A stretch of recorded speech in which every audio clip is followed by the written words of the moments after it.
El Señor esté con vosotros.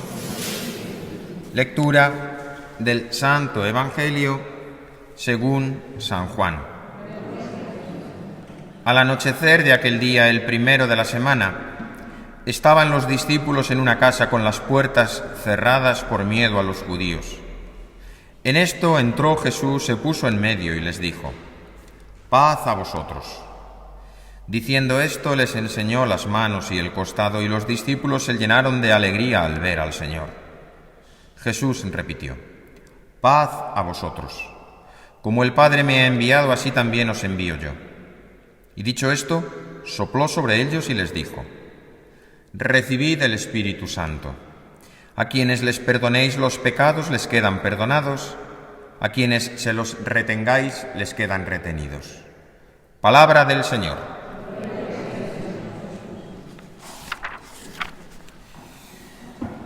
Esta solemnidad de Pentecostés es una solemnidad que pone en marcha a la Iglesia, la pone en pie. Actualizamos hoy la venida del Espíritu Santo.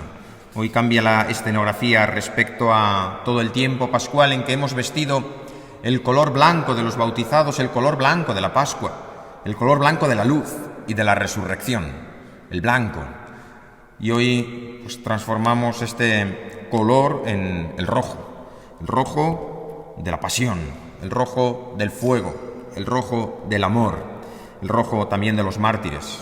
Utilizamos este color rojo en las celebraciones de los mártires, como el día de San Lorenzo, aquí en la parroquia, pero especialmente el Domingo de Ramos o el Viernes Santo, en que celebramos al mártir por excelencia, el color de la sangre derramada por los mártires. Pero hoy el rojo es el rojo de la pasión, del fuego, de la vitalidad y de la energía. Tantas veces se utiliza este color rojo para mostrar la pasión, esa rosa roja que se regalan los enamorados, el rojo apasionado del fuego que quema para poner en marcha, que quema con energía. Y celebramos esta solemnidad de Pentecostés con unos textos que nos ponen en la pista, en el camino del sentido de la celebración, que es muy hermosa Pentecostés. Dice así el libro de los Hechos de los Apóstoles al comenzar el capítulo 2, dice: «Al cumplirse el día de Pentecostés», es decir, el día 50, 50 días después de la Pascua. Esto marca Pentecostés, en que los judíos celebraban una de sus fiestas de peregrinación, fiestas de marcha, fiestas de camino. Pentecostés, la fiesta de las 7 semanas. 7 por 7, 49, y al día siguiente, dice así, se cumplen los 50 días. Y fiestas de peregrinación, que es una costumbre muy popular entre los hombres y las mujeres que tienen esa religiosidad puesta en el corazón. Porque el caminar supone esfuerzo, caminar supone poner la vida en juego, uno sale de sus comodidades, sale en eso que se utiliza tantas veces hoy de su espacio de confort, de su ámbito, y se pone a caminar, a hacer una aventura. Nosotros estamos acostumbrados a hacer peregrinaciones cortitas, de una jornada, como la de la Iniesta mañana, caminando desde aquí, desde Zamora hasta la Iniesta, que se va y se vuelve en el día. Pero estas peregrinaciones solían ocupar varios días. Algunos de los que estáis aquí quizá habéis hecho el Camino de Santiago, que son varios días, caminando un día tras otro hasta llegar a una meta, la meta de la peregrinación. Y esto es una experiencia humana universal. Así los judíos tenían 3 grandes fiestas de peregrinación: la Pascua, la fiesta de las semanas, que es esta, y la Sukkot, llamaban así, de las cabañas, de las tiendas. La Pascua para comer el cordero pascual que se sacrificaba allí en el templo de Jerusalén, y toda Jerusalén se llenaba. Allí estaba Jesús con los apóstoles a celebrar la Pascua hace 50 días. Pero ahora venía la fiesta de las semanas, cuando los campos empezaban a dar sus frutos bien granados. Allí en Palestina la temporada está un poquito adelantada respecto a la nuestra. Ya empezaban todos esos campos a dar sus primeros frutos. Y entonces colectaban aquellas primeras espigas y las ofrecían. Esta era la fiesta de las semanas. Y muchos judíos iban a Jerusalén. Era habitual que se llenara la ciudad en este día y acudieran al templo a ofrecer esas primicias. Por eso nos cuenta aquí que llegaban Los medos, elamitas, habitantes de Mesopotamia, de Judea, de Capadocia, de Ponto, de Asia, de Frigia, de Panfilia, de Egipto, de todos los lugares, acudían a Jerusalén. No iban todos los judíos. Aquellos que no iban, pues celebraban también esta fiesta de las semanas en sus lugares de procedencia, pero tenía un sentido muy grande el poder acudir a Jerusalén. Y esto, pues cuando era posible, lo hacían y se desplazaban a Jerusalén. Y estando en Jerusalén, en esta fiesta de las 7 semanas o de las semanas, pues daban gracias por la recolección, según establecían los libros del Levítico y del Éxodo, y allí acudieron también Pedro, los apóstoles, que estaban reunidos. Después de la resurrección, sabemos que Jesús se aparece en Jerusalén. Aquellos discípulos de Maús se les encuentra, regresan a Jerusalén, pero claro, después de la Pascua los apóstoles regresaron a Galilea, a sus lugares de orígenes, 5 días, caminando más o menos, era lo que utilizaban para regresar a sus casas, desde Jerusalén hasta el mar de Galilea. Allí en el mar de Galilea Jesús se apareció resucitado a Pedro, por ejemplo, donde le pide 3 veces, ¿me amas más que estos? ¿Me amas? ¿Me quieres? Allí en el lago. Y vuelven otra vez a Jerusalén en Pentecostés, a la fiesta de las semanas. ¿Por qué volverían? Quizá no sería necesario. Quien iba el día de la Pascua ya no volvía en muchas ocasiones en la fiesta de las semanas, pero ellos tenían una experiencia muy fuerte que les había marcado en la Pascua. Y allí había unos discípulos de Jesús que seguían reuniéndose en el mismo cenáculo donde habían tenido aquel encuentro con Jesús resucitado, donde antes habían celebrado la cena pascual. Y entonces era necesario volver, comunicar la experiencia pascual. Se habían encontrado con Jesús resucitado, y así, en el capítulo 1, justo antes de este texto, nos presenta a los apóstoles reunidos en oración. Y es muy bonito porque dice que perseveraban unánimes en la oración, con María, la madre de Jesús. Qué bonita la presencia de María en el inicio de la iglesia naciente, y lo señala con mucha claridad el autor de los Hechos de los Apóstoles, San Lucas. Dice, unánimes en la oración, perseveraban con María, la madre de Jesús, y ahí estaban, en oración. Y en ese momento, en los días que estaban en oración reunidos, los que habían vuelto de Galilea, Jerusalén, compartiendo las experiencias, ¿qué hacemos? Salimos, Jesús nos enseñó a predicar, nos dio fuerzas, nos dijo que fuéramos al mundo entero a anunciar el Evangelio, pero ¿qué hacemos? Estaban un poquito como temerosos, escondidos, y en ese momento, de repente, dice, se produce un estruendo, un ruido, viento, fuego, hay algo ruido que dice, oye, esto que va a ocurrir aquí es algo importante, ¿eh? Atención todos. Es como si tocaran las trompetas, fuerte, para decir, ¡atención! Y lo que viene, grande, no es todas estas cosas externas.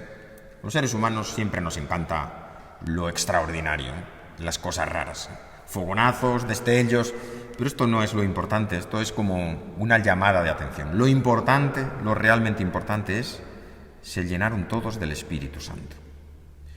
Los elementos del ruido, el viento, el fuego, son elementos accesorios que nos recuerdan que las manifestaciones de Dios siempre van acompañadas de algo que nos dicen, cuidado, que lo que aquí ocurre no es algo normal.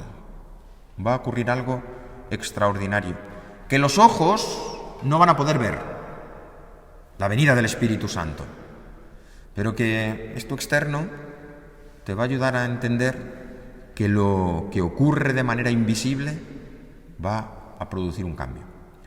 Ya decía, un libro fantástico, precioso, que le recomiendo a todo el mundo que lo lea y que muchos de los que estáis aquí lo habréis leído, que es El Principito. Dice El Principito una frase, lo esencial es invisible a los ojos.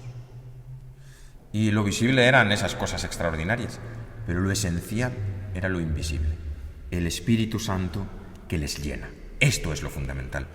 Y con esto pues se cumplía pues lo que decía el profeta Isaías, vendré para reunir a las naciones de todos los lugares del mundo.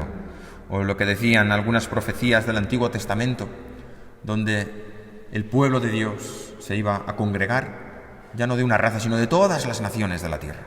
Y era la ocasión propicia cuando Jerusalén estaba lleno de gente de todos los lugares, judíos, que venían de todos los lugares.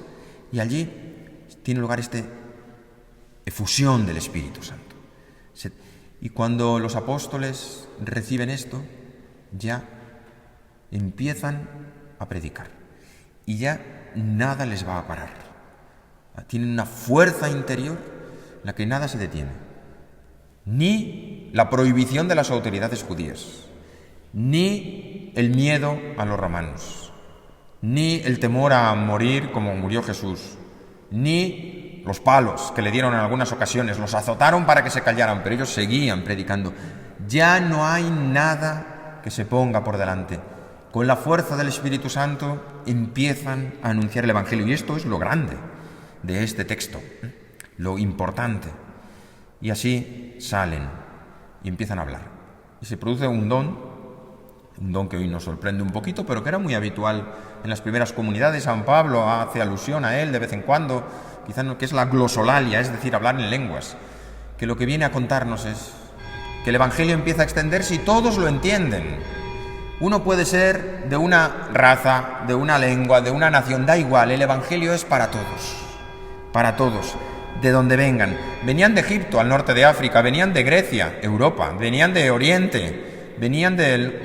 da igual, el Evangelio llegaba a todos y todos eran capaces de recibir la buena noticia. Es la apertura de la salvación de Jesús a todos, porque el Evangelio no es patrimonio ni propiedad de ningún pueblo y de ninguna raza, es de todos los hijos de Dios, de tal manera que podemos decir que no existe ninguna raza en el mundo ante Dios, sino la única raza que existe es la raza de los hijos de Dios, que hablamos la lengua del Espíritu, hablamos la lengua de la fe.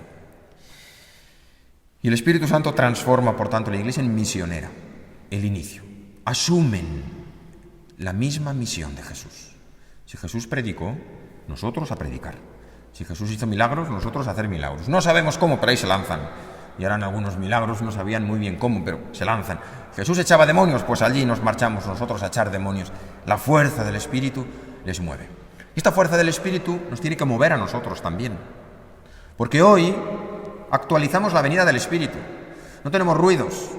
Pero, bueno, espero que no tengamos ruidos porque nos asustaríamos todos. Pero no tenemos ruidos ni van a venir fuego sobre nuestra cabeza. Pero hay una presencia del Espíritu que hoy se derrama sobre nosotros que debe cogernos sensibles en nuestro corazón, porque el Espíritu es el que posibilita nuestra vida cristiana. Nadie puede decir Jesús es Señor sino por el Espíritu Santo. Esta es la carta de San Pablo hoy, segunda lectura. Claro, decir Jesús es Señor no es decir Jesús es Señor así, dicho, porque eso lo puede decir cualquiera con el Espíritu Santo y sin el Espíritu. Uno puede decir cualquier frase, pero lo que viene a decir es, Jesús es Señor, es decir, nadie puede confesar que Jesús es Dios, el Señor, con mayúsculas, con este concepto en griego, que conocéis todos, que es Kyrios, lo decimos a veces en griego, al principio de la misa, Kyrie eleison. Nadie puede decir Jesús es el Kyrios, el Señor. Jesús es Dios, si no es con el Espíritu Santo. Descubrir en Jesús, personaje singular de la historia, a Dios mismo, que nos llama, nos invita y nos propone un camino nuevo en la vida, eso es obra del Espíritu Santo. Descubrir en ese hombre la presencia auténtica de Dios. Y descubrirla no solo en aquel Jesús que caminaba por Galilea y que murió en la cruz en Jerusalén, sino descubrirlo hoy. Esto es una acción del Espíritu Santo. Confesar hoy con mi vida, Jesús es el Señor, el sentido de mi vida, eso es una obra del Espíritu Santo que acontece en nuestro interior. No somos nosotros los que elegimos a Jesús, es Él el que nos toca el corazón. Y si nos lo propone, no sois vosotros los que me habéis elegido, soy yo quien os he elegido a vosotros y os envío para que deis fruto y vuestro fruto permanezca. Esto es obra del Espíritu. Comprender la vida desde Dios es obra del Espíritu.